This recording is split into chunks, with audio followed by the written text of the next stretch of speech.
To access the driveshaft carrier, we're going to have to remove or lower the exhaust. This car is so incredibly custom, it doesn't have a rear exhaust. So what we're going to do is just go ahead and remove the bolts holding the heat shield on, and then we'll also remove the bolts holding this central exhaust hanger.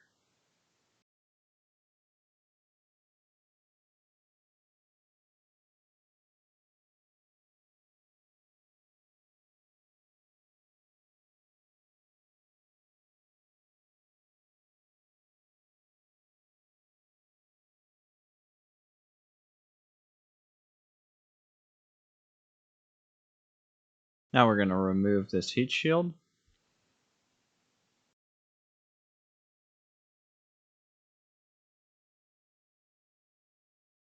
Looks like this one might have had some rodents living on top of it.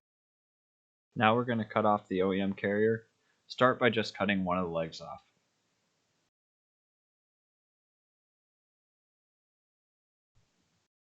Now remove the nuts on both sides of the carrier.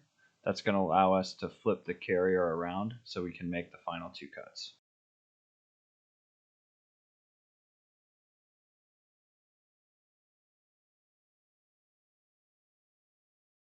Use a razor blade to cut the rubber bushing material all around the bearing. That's going to free up the carrier from the bearing, and you'll be able to remove the carrier completely.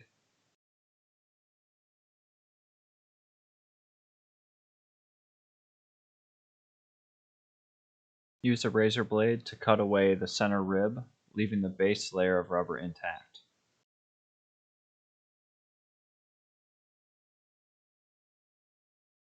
Now we're going to install the new carrier.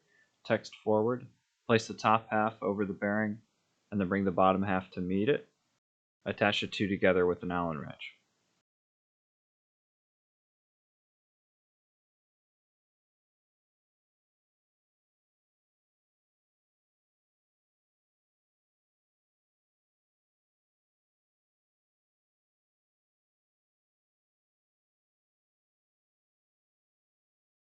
Switch back and forth from left to right as you're tightening the bolts to make sure the bolts don't bind in the holes.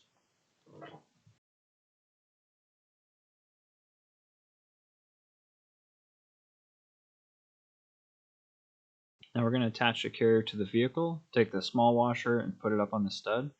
Then take your fender washer, put it over the stud adapter, put an isolation damper on, go up through the carrier, then bring another isolation damper down from the top, and then screw the stud adapter up onto the stud.